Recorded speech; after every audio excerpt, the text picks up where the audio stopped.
Welcome to the slop farm. Enjoy the video. You begin at Whiterun's main gate, move straight into the market area by the Gildergreen.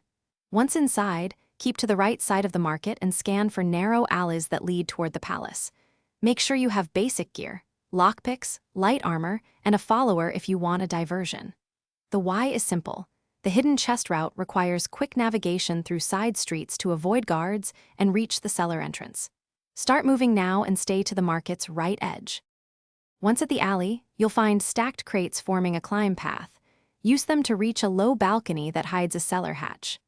Move slowly to avoid NPC detection and crouch when transferring between crates, because a stumble draws guard attention.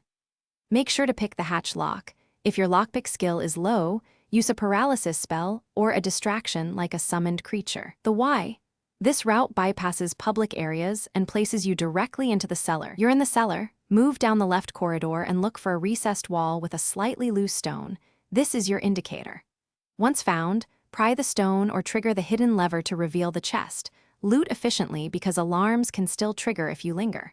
Make sure to stash heavy or illegal items in a container if needed, then retrace your steps to the balcony route and exit. Troubleshooting tip. If the chest doesn't appear, save, reload, and nudge the loose stone or relockpick the hatch. Thanks for watching. Consider subscribing if we helped you today.